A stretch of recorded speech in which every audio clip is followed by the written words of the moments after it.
Ficar na presença de Deus é maravilhoso, seja aqui ou sozinho no seu quarto. Hoje pela manhã, eu tive um encontro de algumas horas com Deus. Junto com a minha princesa, a gente estava no nosso quarto. E a gente até apelida alguns momentos desses, a gente tem feito o máximo, porque a partir de sexta-feira, a partir do pôr do sol, a gente não está virando judaizante não, viu gente? Mas a gente chama de sabá, porque a gente dedica um tempo para ficar na presença de Deus. E ontem à noite, a partir de um período, eu fiz um casamento aqui, depois a gente começou ali a adorar a Deus em casa. A gente acordou adorando a Deus, e Deus começou a ministrar muito no nosso coração, e a gente agradeceu muito a Deus, porque Deus nos ama. Ele ama muito a gente, muito mesmo. E sabe, apesar das nossas, às vezes até indiferenças com Deus, Ele entende a gente. Ele sabe por que a gente às vezes fica indiferente, qual que é a dor que nos perturba. Mas Ele quer curar a gente, Ele quer que a gente entenda que Ele nos ama muito. Queria que você dissesse para a pessoa que está do seu lado aí: olha, Deus ama muito você.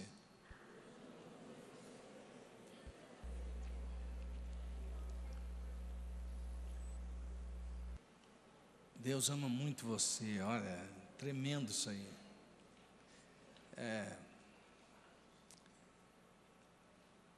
Sabe aquele momento que você sente que você não tem muita importância, você não tem muito valor?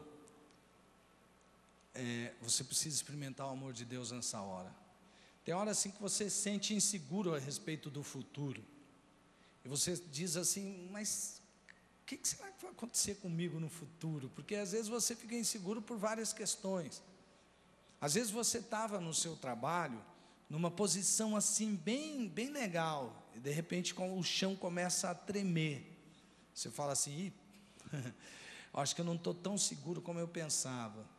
Aí você faz uns projetos de você estar prosperando, e você não prospera exatamente como você esperava. Às vezes você até deu um pique legal, você alcançou algumas coisas que você queria, mas de repente as coisas começaram a não dar tão certo como você imaginava. E você fala assim: e agora?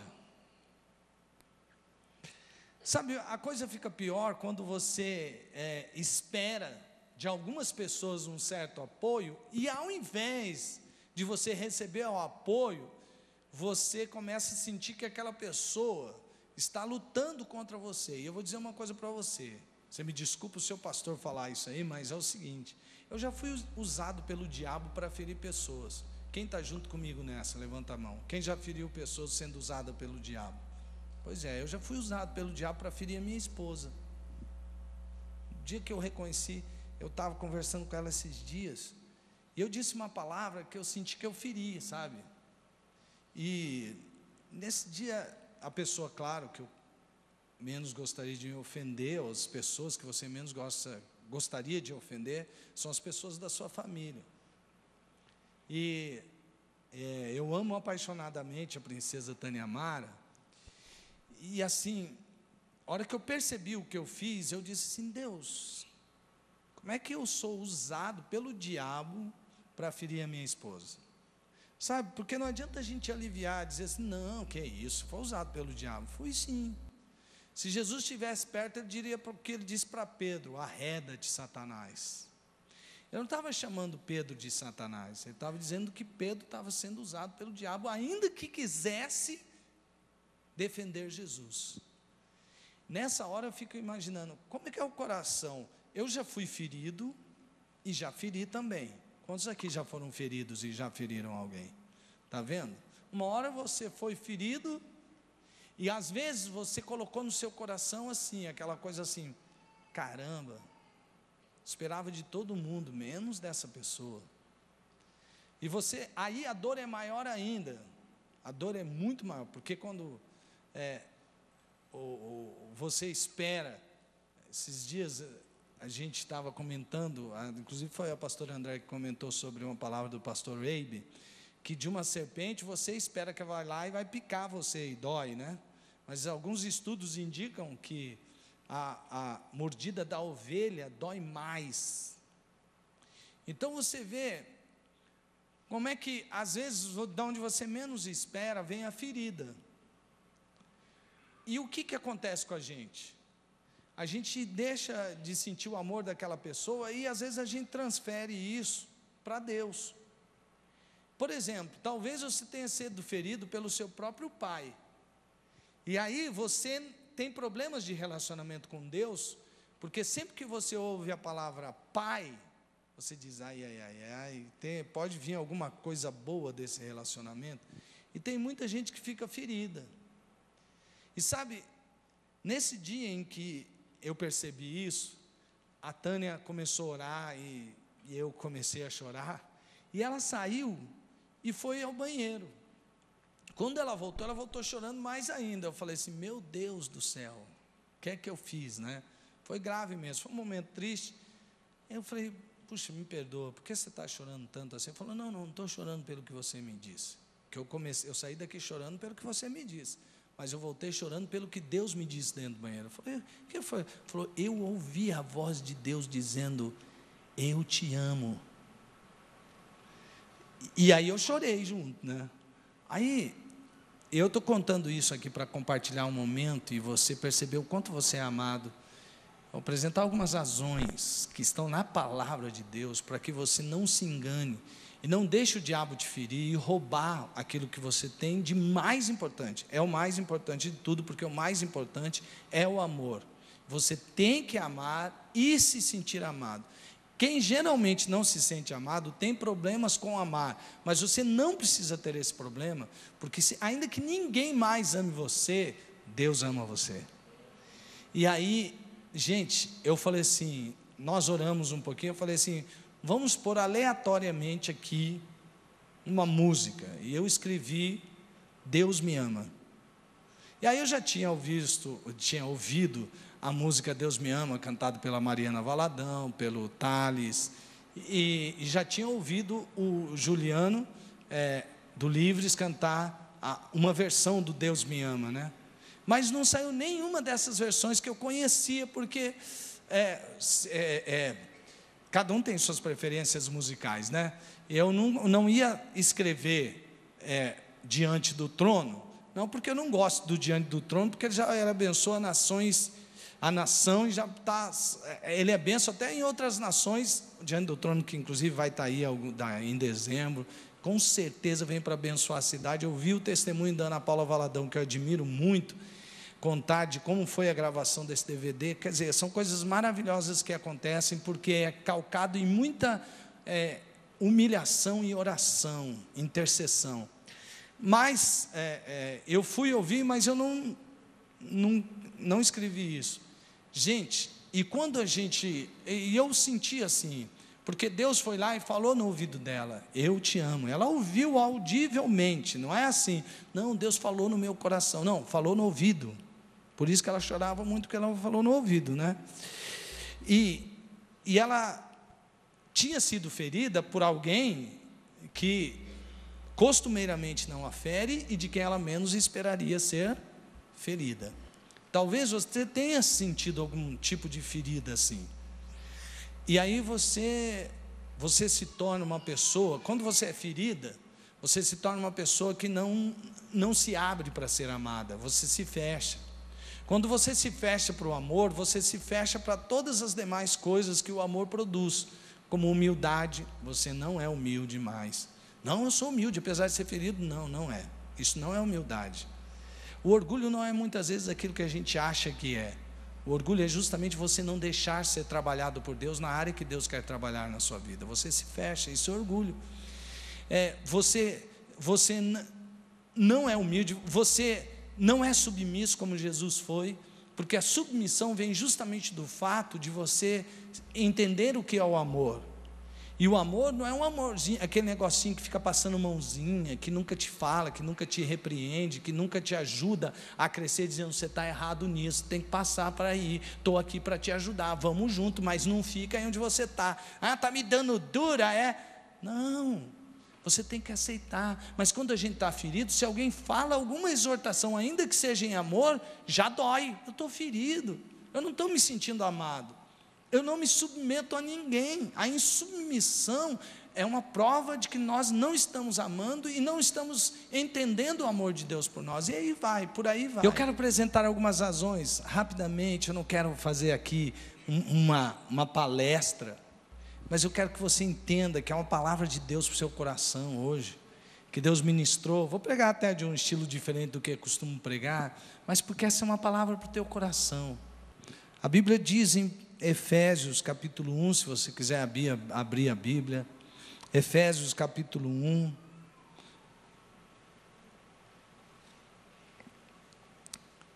a partir do versículo 3 de Efésios capítulo 1, diz assim: bendito Deus e Pai de nosso Senhor Jesus Cristo, que nos tem abençoado com toda a sorte de bênção espiritual nas regiões celestiais em Cristo, assim como nos escolheu nele antes da fundação do mundo.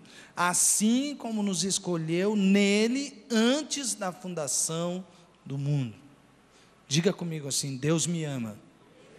Diga assim: Deus me ama. Sabe, quero falar com você a respeito de 4 razões. A primeira razão, que você pode ter convicção, certeza disso, é que Ele sonhou com você antes do mundo existir. Deus sonhou com você antes do mundo existir. Diga assim: Deus sonhou comigo. É verdade. Você é um sonho de Deus. Um sonho de Deus. Deus sonhou com você antes da fundação do mundo.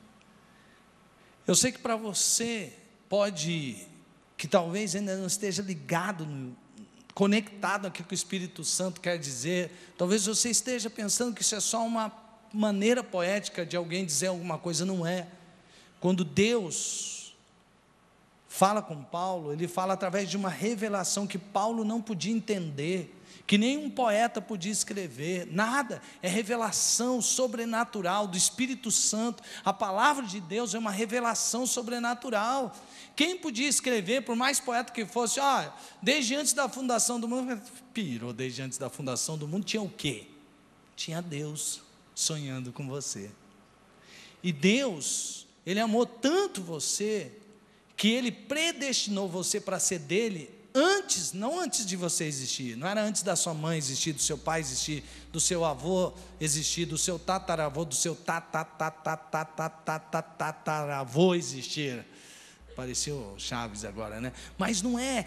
Antes, muito antes de qualquer um dos seus ancestrais existirem, Deus sonhou com você. Você já tinha nascido no coração de Deus. É isso que esse texto está dizendo. Paulo está começando a dar glória a Deus. Ele diz: Deus nos abençoou nas regiões celestiais. Ele nos deu todas as bênçãos, tudo que nós precisamos. Essa é a verdade desse texto. Deus já nos deu. Tudo que nós precisamos, nós já temos. Mas ele está dizendo assim: é tão grande o cuidado e o amor de Deus por nós, que Ele tem uma revelação aqui na epístola para os Efésios, dizendo: Ele nos escolheu desde antes da fundação do mundo. Você crê nisso, meu irmão? Você crê que Deus pode ter escolhido você? Você crê que Deus escolheu você antes do mundo existir? Quem crê nisso, dá um glória a Deus. Gente, quando você permite que essas verdades penetrem no seu coração, algumas coisas começam a mudar na sua vida. Algumas coisas começam a tomar outra dimensão na sua vida. Então Deus, Ele sonhou com você. Deus sonhou com você desde antes da fundação do mundo. O livro de Apocalipse tem uma revelação que é terrível. Ele diz que haverá tanto engano sobre a face da terra, e vai surgir tanta gente que vai fazer até sinais. Teve um pregador que disse que até um milagre diabólico. Vão existir sinais, e a Bíblia relata mesmo, dentro de um contexto, não só do livro de Apocalipse, mas dentro de um livro de revelação, os proféticos e os livros escatológicos, que chegaria um tempo que o engano seria tão grande, que até aqueles que são filhos de Deus poderiam ser enganados, se não fosse Deus. Quer dizer, que pela sua mente você juraria que aquilo era verdade. A Bíblia relata que até o diabo se vestiria como um anjo de luz. Aliás, o diabo foi um querubim, que foi expulso. E a Bíblia diz que ele se transformaria em anjo de luz. Quem o visse pensaria que é um anjo perfeito. E não tem ninguém para imitar mais e para mentir melhor do que o diabo. Ele é um enganador e ele sabe como quer ser um querubim. E aí ele disse, e se possível fosse, enganaria até os escolhidos. Mas deixa eu dizer uma coisa para você. Sabe por que isso não é possível? Porque o seu nome está escrito no livro da vida. O seu nome, você foi separado por Deus para ser filho dele, desde antes da fundação do mundo. Então ninguém vai te enganar. Deus é quem cuida de você. Ele é o Pai que tem os olhos dele em todo o tempo sobre a sua vida. Ninguém pode tirar você dele. Segunda razão está lá em Gênesis. Se você ler o primeiro e o segundo capítulo de Gênesis, você vai perceber como Deus criou todas as coisas, e como essas coisas foram tão perfeitas, e como essas coisas foram surgindo, e como é maravilhosa a criação de Deus. A Bíblia nos conta que no princípio Deus criou todas as coisas a partir do nada. Como assim a partir do nada? Hoje a ciência já está... Eu me lembro que quando eu comecei a estudar sobre essas coisas, tinha cientistas que diziam, isso é impossível. Hoje, com as descobertas sobre, principalmente nessa área do átomo, as pessoas dizem, bom, depende do que é nada. Está vendo? Olha aí. E agora, aqui na Bíblia, há uma revelação de que Deus criou todas as coisas a partir do nada. Esse verbo só é usado aqui. Esse verbo no hebraico só é usado aqui, quando ele diz que a partir do nada Deus criou todas as coisas. E aí, daquela matéria-prima pré-existente, ele foi tirando todas as coisas. Aí ele tirou das águas as aves e os peixes, tirou da parte seca os animais terrestres, e ele foi organizando a natureza.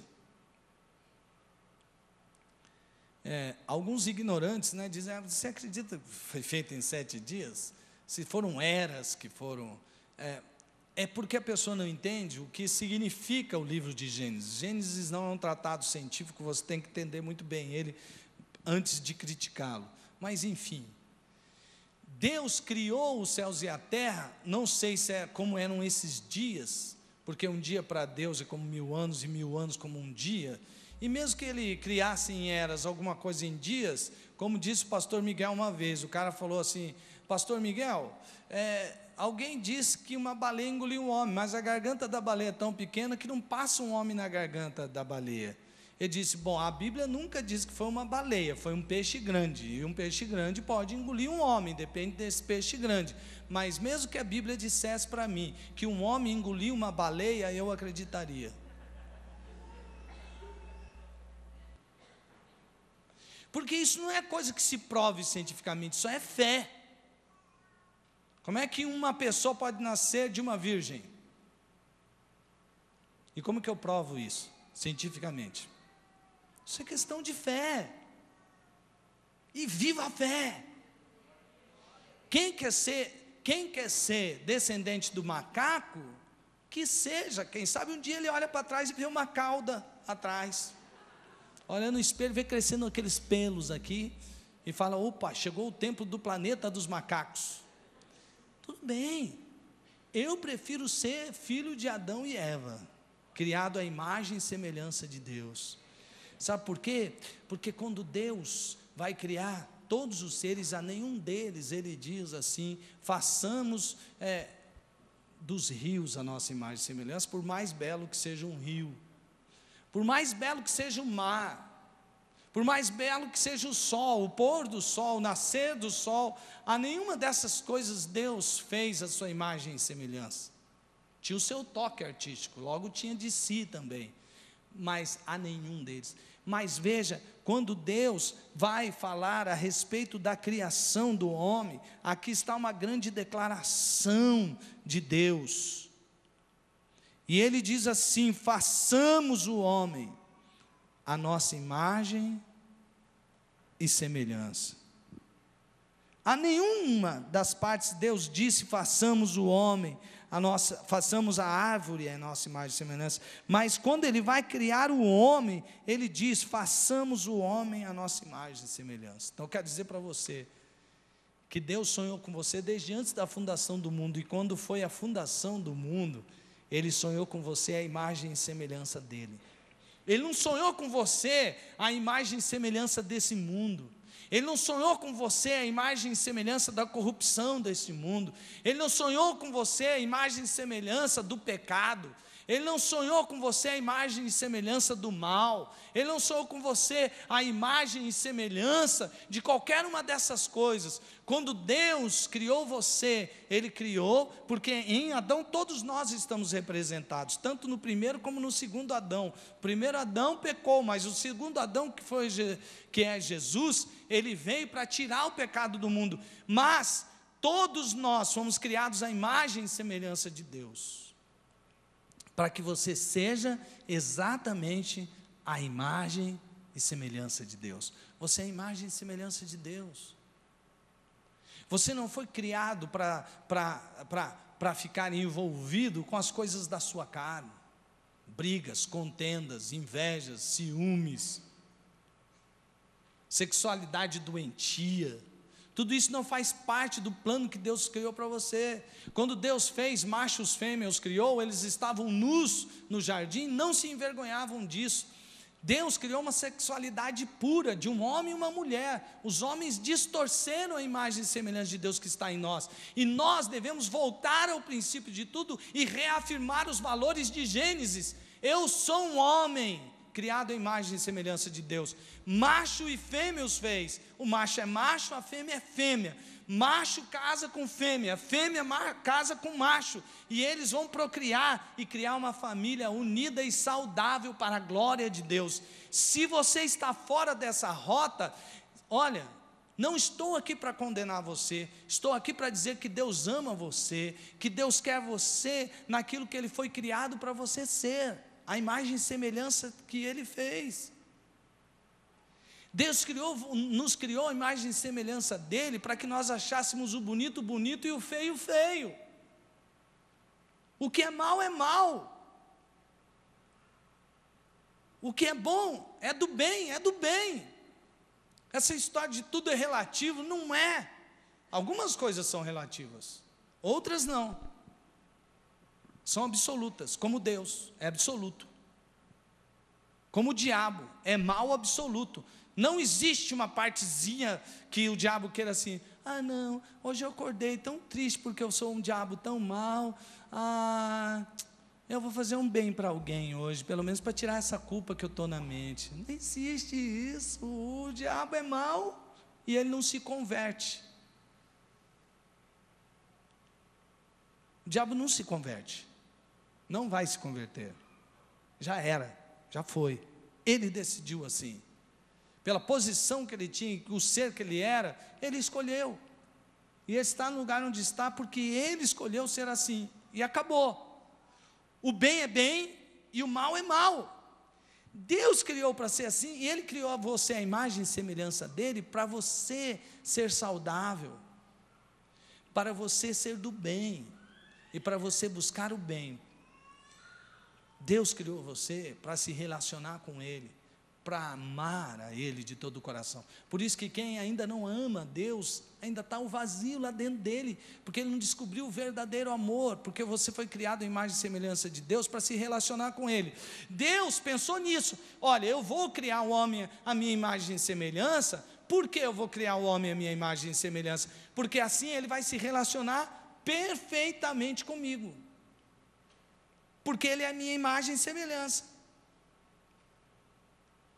Quando Jesus vem e diz qual é no que se resume os mandamentos, um mestre de Israel respondeu muito bem. O mandamento se resume em amar a Deus acima de todas as coisas e o próximo como a si mesmo.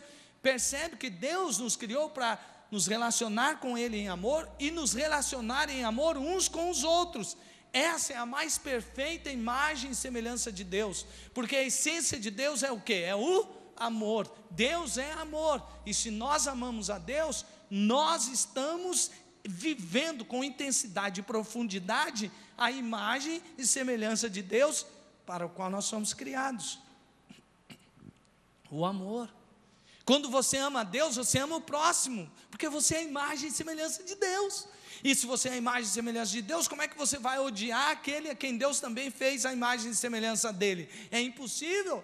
Quando nós odiamos, é porque nós não estamos vivendo realmente, com profundidade, o ser a imagem e semelhança de Deus. E Deus ama você, e Ele fez você a sua imagem e semelhança, para que você viva em toda a profundidade a imagem e semelhança de Deus. Viva isso, Deus te ama.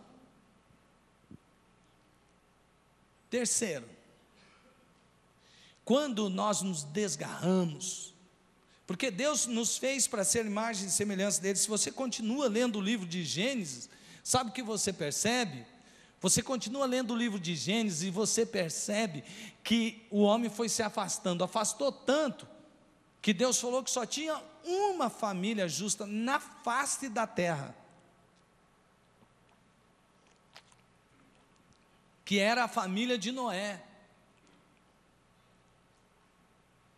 E esse afastamento foi constante. O homem sempre foi virando o rosto para Deus, por causa do pecado, foi se distanciando, mas Deus tinha feito uma promessa para Adão, Deus tinha feito uma promessa a Eva, e Deus disse que da semente de Eva nasceria aquele que esmagaria a cabeça da serpente e nos traria de volta para Deus.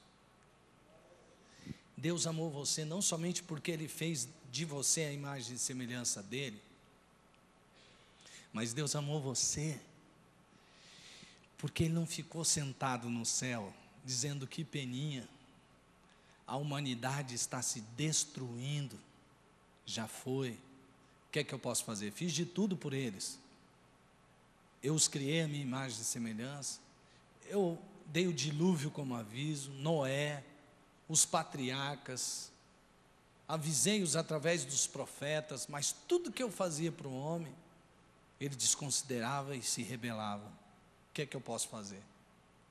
Não. O Deus que fez você a imagem e semelhança dele, a hora que ele viu que o homem não tinha mais condições de viver aquilo para o qual o homem foi criado para viver, que é em relacionamento com o Pai e com os seus irmãos, Deus já tinha um plano. Sabe o que Deus fez? Deus, Todo-Poderoso, o Todo-Poderoso Senhor, Ele fez algo que ninguém jamais pensaria que Ele fizesse, porque já estava lá a promessa, ó, da sua semente nasceria aquele, mas como que vai ser isso? Complicado, hein? Quem que vai pisar a cabeça da serpente? Quem que vai destruir toda essa obra maligna do pecado? Como é que vai ser? Antes de Jesus vir, ninguém imaginaria como isso ia acontecer. Esses dias eu assisti um filme interessante, até foi por acaso. Falei, vou assistir isso daí. Quem que já assistiu Capitão América? Quem assistiu Capitão América? Assisti Capitão América. Capitão América é um herói meio esquisito, né? Porque ele é um herói, um garotinho, franzininho, pequenininho, mas valente que só, né? E ele E ele quando ele está pequenininho, franzininho, ele quer ir para a guerra, de tudo quanto é jeito. Ele quer ser um herói de guerra, ele quer defender a sua nação, ele quer defender a liberdade, né? Aquela coisa toda da América, né? Que a gente vai entrar nessa questão aqui. Mas ele quer defender, só que ele é muito mirradinho, pequenininho, e ele entra num cinema, e o cara está lá, e está passando sobre a guerra, e ele está ligadão, né? Olha só, e os soldados estão indo, e alguém grita: para logo isso daí, começa o filme. E ele, né, toda a sua nacionalidade, diz: fica quieto, você não respeita não. E o cara continua, daí vai, cala a boca aí, senta e tal. Aí o cara olha para trás, é um sujeito, quando o cara fica de pé, até eu fiquei com medo, que estava do outro lado da TV, né? Eu fiquei com medo, porque era um cara grandão. Falei, agora já era esse baixinho aí, né? E ele foi lá, os caras saíram do cinema, e ele, vem, e o cara grandão, pô, nele, ele... E, gente, ele cada hora ele se levantava. Aí chega lá o parente dele, que o salva, né? Diz: rapaz, você não cansa de apanhar, não? Toda vez. Ele falou: não, eu já estava quase resolvendo o assunto quando você chegou, né? Estava resolvendo apanhar mais. Mas só que ele entra dentro de uma cápsula e sai daquela cápsula fortão. E aí, ele não é mais aquele que vai apanhar. Ele é o cara que vai agora pôr moral nas coisas, porque ele é valente. E agora juntou a sua coragem e a sua força, então ele vai ser o grande Capitão América. E aí ele sai, e com o escudo dele, ele defende-se até de bala, ele nada mais rápido que um submarino, ele voa. Gente, o Capitão América é o Superman. Não, né? Superman é o Superman. Mas é interessante essa história dos heróis. Jesus é um herói às avessas.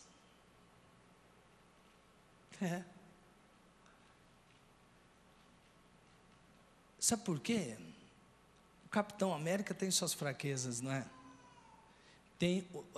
Não diria assim, tem aquele ponto em que ele pode ser derrotado. O Superman tem a criptonita, né? Mas e Deus? Deus no seu trono não bebe água. Deus no seu trono não sente fome de comida que nem a gente sente. A comida dele é outra. A fome dele, aliás, é outra. Deus não está sujeito ao tempo. Deus é onipresente. Deus não está sujeito a alguma coisa que Ele queira fazer e não possa fazer.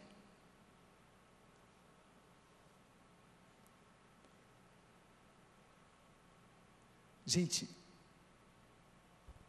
Jesus é um herói às avessas. Porque, por amor a mim, por amor a você, por amor a você, por amor a mim, por amor a todos nós, Ele deixa o seu trono na glória. O Todo-Poderoso Deus, o Todo-Poderoso Deus, é verdade. Abra sua Bíblia em Filipenses capítulo 2. Abra sua Bíblia em Filipenses capítulo 2. Abra.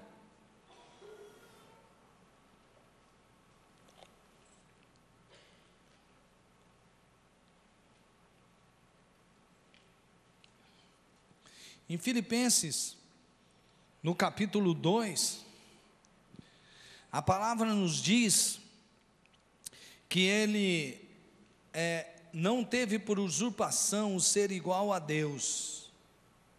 Gente, o que significa não ter por usurpação o ser igual a Deus? O que quer dizer isso, gente? Você já parou para pensar e deixar Deus falar mesmo no seu coração? O que significa isso?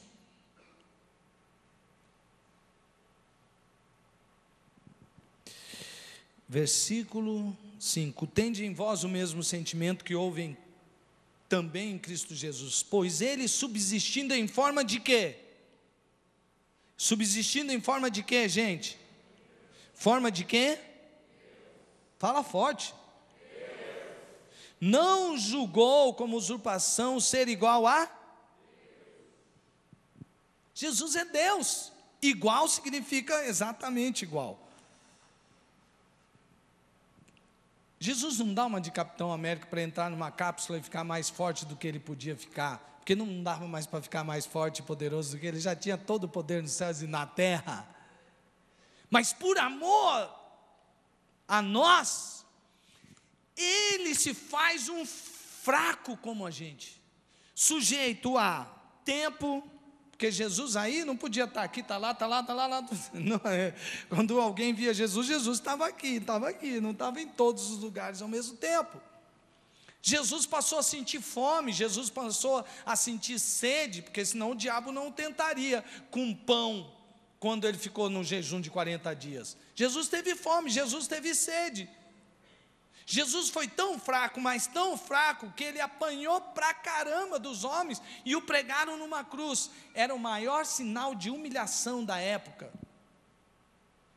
E ele foi se enfraquecendo e se fazendo fraco, até que ele não tinha mais força nenhuma na cruz, e expirou dizendo: está quitado, está pago. Mas sabe, essa é a razão. Deus ama você, que não somente Ele falou: eu já fiz tudo que podia fazer pelos homens, quando eu os fiz a minha imagem e semelhança. Não, Deus deixa o seu trono lá na glória, e perde aquela condição de ser Deus em toda a sua plenitude, apesar de que Jesus era 100% Deus e 100% homem, mas Ele se faz homem, e Ele se faz fraco. E Jesus tinha a todo momento o poder de dizer: chega, não aguento mais. Quando Pilatos foi julgar Jesus, ele disse assim: responde o que eu te falo, porque Jesus estava num silêncio irritante. Chegou uma hora, que é o que o texto diz, Jesus estava num silêncio irritante, e ele falou assim: ô Jesus, acorda, você não sabe que eu tenho poder de mandar te prender e de te mandar soltar, e você chega perto de mim e nem se defende? E aí o que ele disse para Pilatos? Nenhum poder você teria se do céu não lhe fosse concedido. E vai insistindo com toda coisa: olha, ainda agora eu posso pedir a Deus uma legião de anjos. Jesus disse isso, certa vez. Naquele momento crucial, eu podia, e aí acabava tudo, os anjos iriam, me serviriam, eu sairia daqui em grande poder e glória, e todo mundo ia ficar assim: só que se ele fizesse isso, eu e você estaríamos perdidos. Aí ele falou: não, aí não, eu vou sair daqui numa boa, e deixar aqueles que são meus perdidos? De jeito nenhum, eu morro por eles, mas daqui não saio, daqui ninguém me tira, eu vou até o fim, eu morro por eles. E Jesus morreu. Alguns pintores do primeiro século pintaram Jesus com uma orelha de burro grandona, dizendo: que burro, um cara que tinha poder de falar com o mar, fazer o mar se aquietar, um cara que tinha poder de fazer cego de nascença enxergar, um cara que tinha poder de ressuscitar mortos, morre de um jeito desse, mas que burro. Só que eles não entendem que Jesus não morreu porque não lhe restava nenhuma outra alternativa diante dos olhos humanos. Para ele não restava mesmo. Mas ele mesmo disse: se fosse o caso eu podia chamar os anjos, mas eu não vou, porque não me passa pela cabeça eu sair dessa cruz, porque se eu sair dessa cruz, ninguém mais vai poder ir comigo, eu não saio. E ele morreu na cruz, derramando seu sangue, para que todo aquele que nele crê não pereça, mas tenha a vida eterna. Você tem a vida eterna dentro de você, porque Jesus amou tanto você, que Ele se fez a sua imagem e semelhança.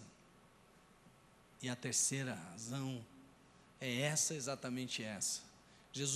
Deus não somente sonhou com você, Jesus não somente sonhou com você antes da fundação do mundo, Jesus não somente fez você a imagem e semelhança dEle, Jesus não somente se fez a sua imagem e semelhança, mas Ele morreu como imagem e semelhança, porque você pode continuar lendo o texto, ele diz, e achado na forma de servo, foi obediente até a morte de cruz.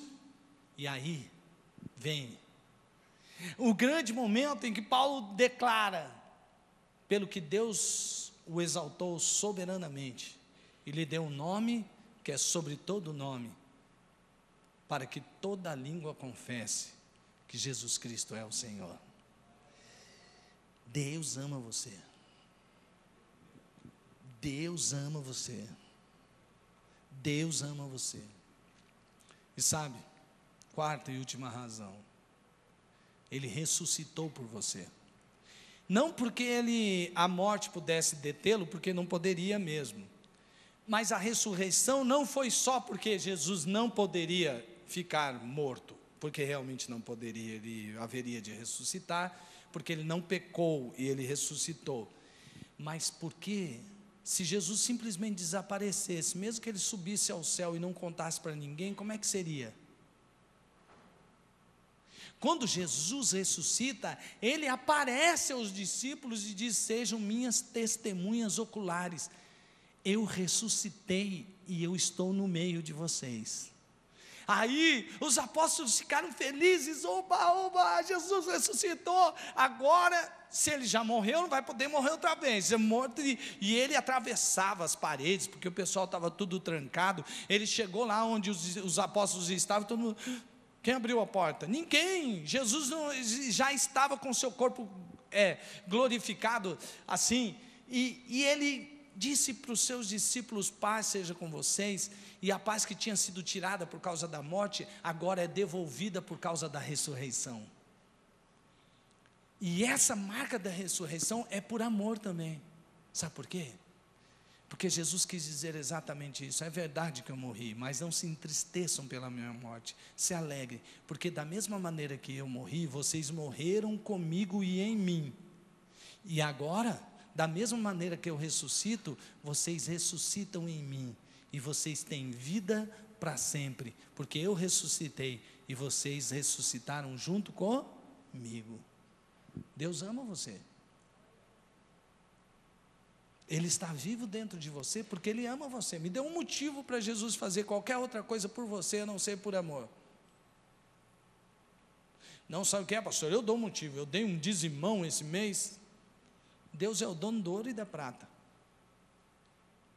Deus, pastor, eu dou um motivo para você. Eu não pequei nenhuma vez esse mês. Deus nunca pecou.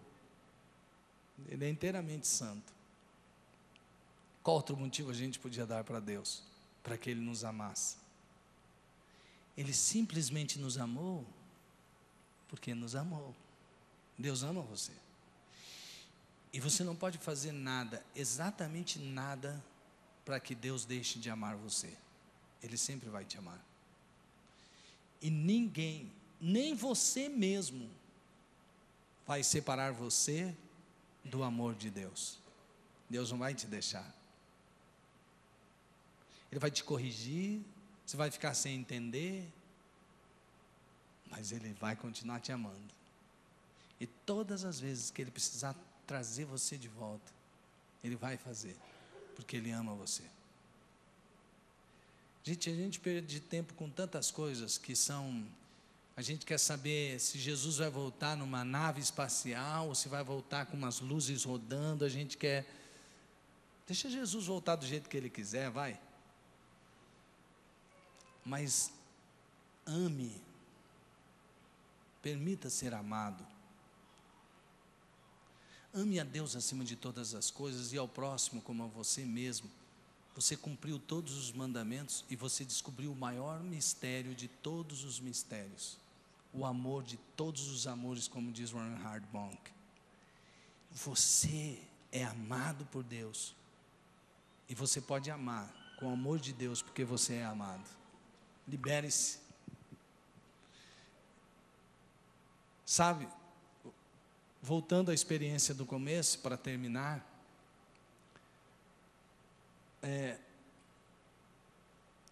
quando a gente fere uma pessoa, ela tem motivos para ficar ressentida com a gente, não é verdade? E quando as pessoas mais próximas de nós nos ferem, parece que o motivo cresce mais ainda. Mas quando você tem uma experiência com o amor de Deus, e aí eu volto na experiência do começo, quando eu coloquei esse DVD, e a gente começou a orar, e a Tânia começou cada vez mais ser banhada pelo amor de Deus, houve uma frase com que ela chorou muito mais, e eu também acompanhando toda aquela circunstância do amor de Deus sendo revelado naquele momento. Uma frase marcou: quando a gente percebe o quanto Deus nos ama, nós não temos tempo para ressentimento.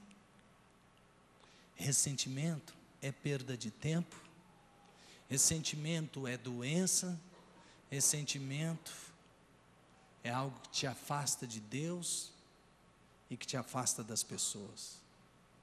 Você, quando vive ressentido, você vive com uma máscara, você sorri para alguns e faz cara de bravo para outros, mas nunca você está sendo você mesmo, porque Deus não criou você para ser ressentido.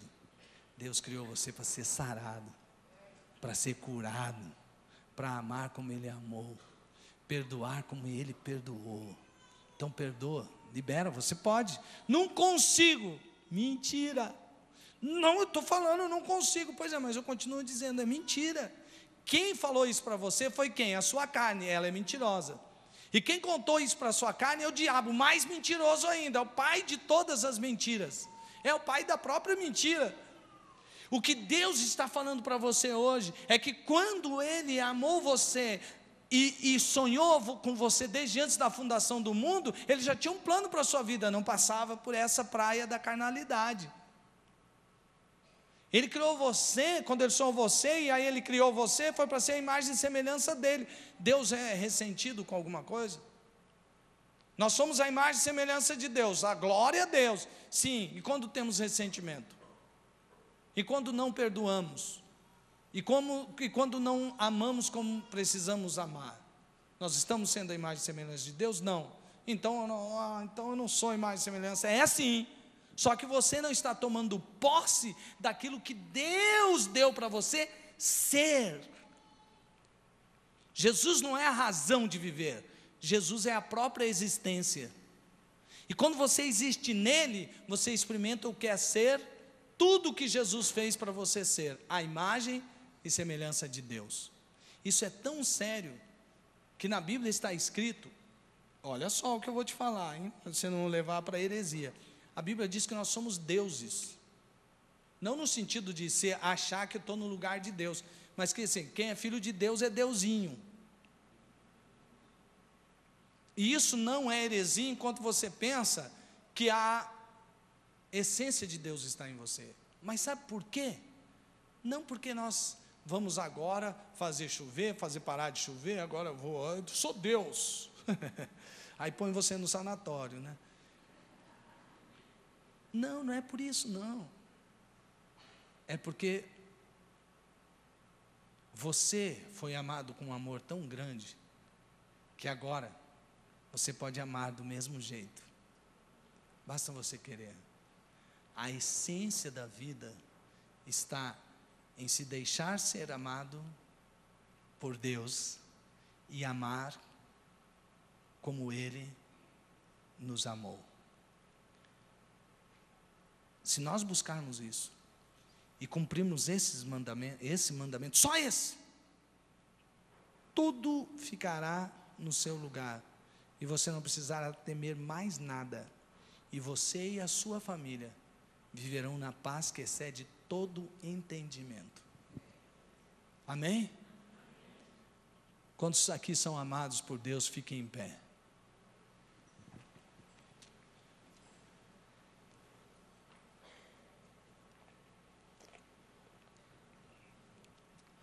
Ô irmãs, chegam aí, irmãs.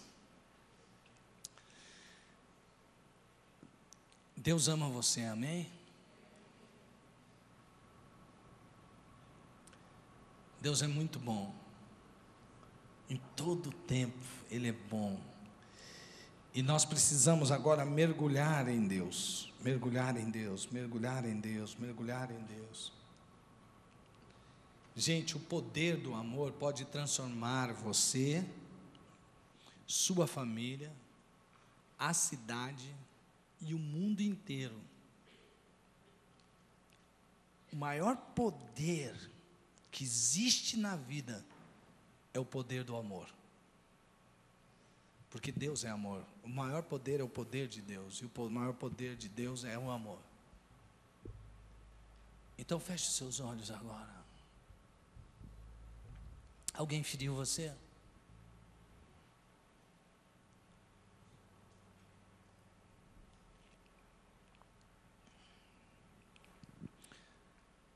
Não olhe assim, Deus, aquela pessoa que me feriu, traz ela aqui para me pedir perdão. Ore a Deus e agora diga assim: Deus, eu não quero perder tempo com ressentimento. Talvez você esteja travado por causa de um relacionamento dentro da sua casa. Dói a hora que você lembra aquela palavra. Dói a hora que você lembra daquela palavra do seu pai, da sua mãe. Dói a hora que você lembra daquela palavra daquele que foi seu namorado, sua namorada. Dói como você se sentiu rejeitado, rejeitada. Dói quando você olha para si mesmo e se rejeita. Dói quando você diz: eu não consigo, eu não sou capaz. Dói quando você diz assim: ninguém, exatamente ninguém me ama.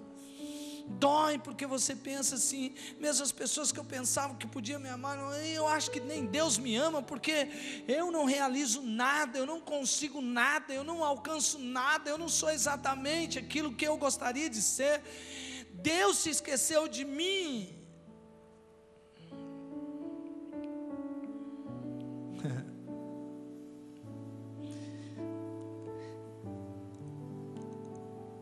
Você não precisa passar nesse concurso, você não precisa comprar essa casa, você não precisa ter esse carro, você não precisa que aquela pessoa que te magoou chegue até você para pedir perdão, você não precisa de palavras de afirmações humanas, você precisa de chegar agora diante de Deus e sentir o amor dele.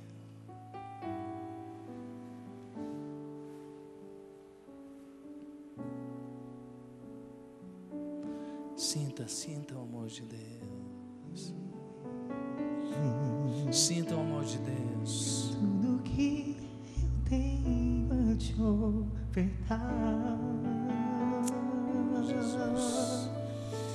É um quebrantado Isso. coração. Quebrante seu coração diante de Deus, porque talvez você não tenha nada mesmo para ofertar. Queria ter muito, muito mais. Deixa Deus operar na sua vida, meu irmão. Tudo que eu tenho é um quebrantado coração. Deus vai mudar o seu passado, o seu presente. Tem um futuro brilhante para você. Quebrantado coração, Quebrante-se na presença de Deus. Receba o amor de Deus. Permita-se ser amado. Traz o céu pra nós. Quebrantado coração, move o coração de Deus. Deus ama você, Deus ama você, Deus ama você, Deus ama. Deus sonhou com você desde antes da fundação do mundo. Deus fez você a imagem e semelhança dele. Deus se fez a sua imagem e semelhança, e ele morreu por você. Enquanto a sua imagem e semelhança, ele morreu por você. Tudo que eu Qual seria a maior prova de amor que alguém poderia dar do que se entregar? E Isso é amar. Amar é se doar, não é dar alguma coisa para alguém, mas é doar de si mesmo. E aquele que lhe deu o seu próprio filho, quanto mais não dará a você todas as demais coisas. Não tema, Ele ama você. Não retenha perdão, não retenha perdão, não retenha. Deus ama você. Deus ama você. Quebrantado coração, Deus ama você. move o Deus ama coração você. de Deus. Um quebrantado coração. Tire esse veneno do seu coração, o veneno do ressentimento, da amargura. Deus ama você e quer que você ame como Ele ama. Ele sempre está disposto a te perdoar. Quantas vezes Deus já te perdoou num dia só? Perdoe também. Deixe-se ser a imagem e semelhança de Deus.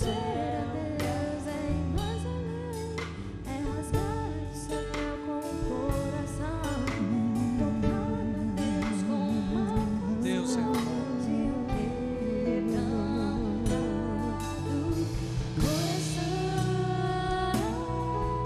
Oh, Jesus, opera, Senhor. Opera, Espírito Santo de Deus. Traz cura para a sua igreja em nome de Jesus. Traz cura, Senhor. Quebra, Senhor, a indiferença. Quebra a frieza. Quebra a mágoa. Quebra o ressentimento. Quebra aquela seta do trauma. Move o coração de Deus. Quebra, Senhor. Quebrantado coração. Manifesta o teu amor aqui, Senhor. Manifesta o teu amor aqui, Senhor. Manifesta o teu amor aqui. Amém. Manifesta, Senhor. Manifesta. Move o coração de Deus.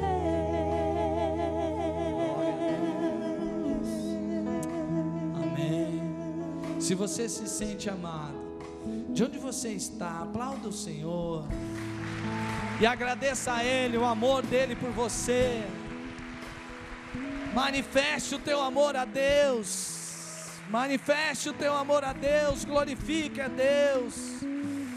Diga a Deus que você reconhece o amor dEle. Diga a Deus, diga a Deus, diga a Deus, diga a Deus. Sabe, meus irmãos, eu conheci Jesus, eu tinha 14 anos. Ele me tirou de uma história familiar terrível. Só estar sem Jesus já é terrível. Mas a falta da presença de Jesus traz tudo quanto é tipo de males. Eu vim para Jesus com tudo que você imaginava. Sabe esse lance de, se você quer aceitar Jesus, levante a sua mão. Gente, eu fazia isso com tanta intensidade que eu saía pregando até para poste. Como eu sabia que poste não tinha mão, eu falava: poste, se você aceita Jesus, acenda a sua luz. Se o poste acendesse, eu falava: pode apagar, já vi a sua luz acesa. Gente, era impressionante como eu saía já, eu não sabia nada de pregação, saía falando. Se alguém falava: você quer pregar aqui? Quero. E mandava, pregava. Foi uma experiência demais. Quando eu tinha 17 anos, um amigo chegou para mim e falou: vamos em tal lugar? Eu falei: fazer o quê? Ah, não, cara, você fica aí muito, só igreja. Eu falei: eu acho mesmo, estou muito igreja. Ah, vou dar uma voltinha. Foi uma volta comprida, hein? Foi uma volta comprida. Um dia, eu não usei drogas muito tempo nenhum, mas fiz o que todo mundo que está no mundo faz. E um dia eu tinha misturado éter com benzina. E aí eu estava cheirando.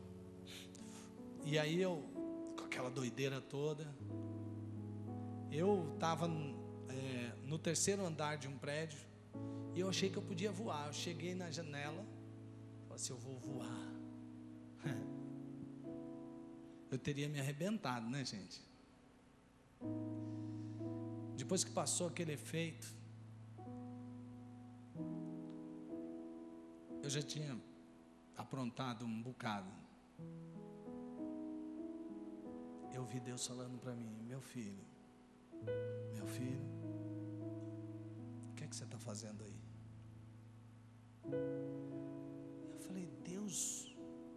O Senhor está falando comigo? Olha o que eu estou fazendo contra o Senhor. O Senhor está falando, meu filho, o que você está fazendo aí? Se meu filho fizesse isso comigo, eu dava uma surra nele, Deus. Esse não é o seu lugar. Eu até depois fiz uma letra e uma música que expressava exatamente o que Deus estava me falando. E eu falei para ele, Deus, o que eu estou fazendo aqui? Se eu tenho um Deus tão forte, mais forte que a própria morte, o que é que eu estou fazendo na morte? Eu saí dali, eu chorei muito, sabe por quê, irmãos? Deus é bom, né? Ele deveria ter me rejeitado. Qualquer um de vocês me rejeitariam, minha mãe me rejeitaria, depois de tantas coisas que eu fizesse isso, qualquer um me rejeitaria. Mas sabe o que eu chorei mais um dia que eu estava contando esse testemunho para uma porção de pastores dentro de um carro? Que eu falei assim, comecei a chorar, o pessoal, vai, continua. Aí eu falei, não, sabe por que eu não estou chorando? Porque eu estou lembrando que não foi só aquela vez que eu disse não para Deus e que eu virei as costas para Ele. Eu continuo fazendo isso todas as vezes que eu peco, que eu não amo, que eu não perdoo, que eu fico ressentido, que eu desfaço das pessoas, que eu não amo a Deus acima de todas as coisas, que eu não amo o próximo como Jesus nos amou e se entregou. Todas as vezes eu ofendo a Deus, mas todas as vezes eu ouço Deus com a mesma voz dizendo, meu filho, o que é que você está fazendo aí? Deus está falando para você, se você se encontra num lugar onde não é o amor, Deus está falando para você, meu filho, minha filha, o que é que você está fazendo aí? Amém, irmãos?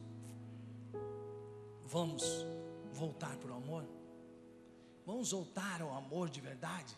Vamos nos amar como Cristo nos amou, a ponto de querer se entregar um pelo outro? Vamos nos amar a tal ponto de não querer se aparecer mais do que os outros, mas considerar o outro superior a nós mesmos? Vamos nos amar de tal maneira que a gente queira que o outro cresça e que a gente diminua? Vamos nos amar assim? Sabe? Por isso que Jesus morreu e por isso que Ele está vivo. E por isso que nada pode nos impedir de ser o que Deus quer que nós sejamos. Amém? Amém. Vamos cantar porque Ele vive? Duvido. Vamos ver. É agora. É o teu sonho, né? Glória a Deus. Cante e celebre ao Senhor. Vamos cantar, irmãos. Com as palmas? Glória a Deus.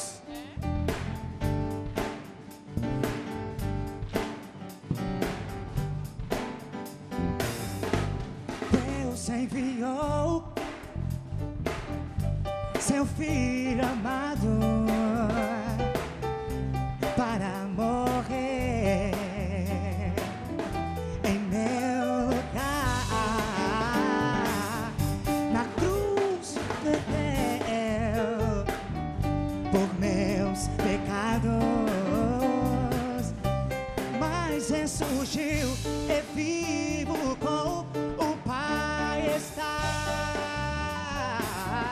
Porque Ele vive, posso crer no amanhã. Porque Ele vive, temor não há. Mas eu pensei, Eu sei que a minha vida está nas mãos do meu Jesus, que vivo está. e quando enfim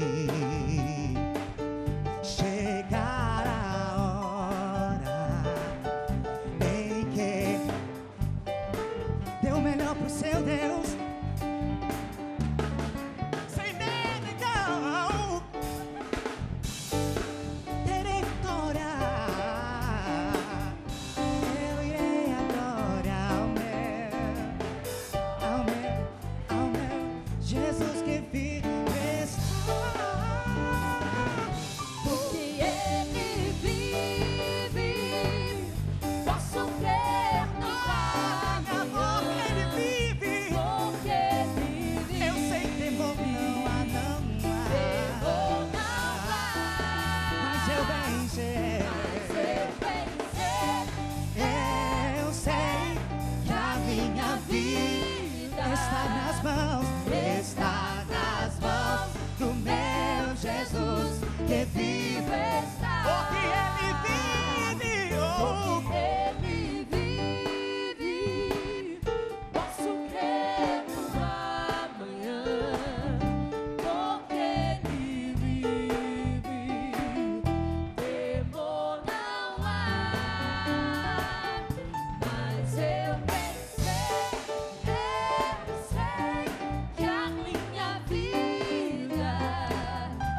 está nas mãos do meu Jesus, que vivo está.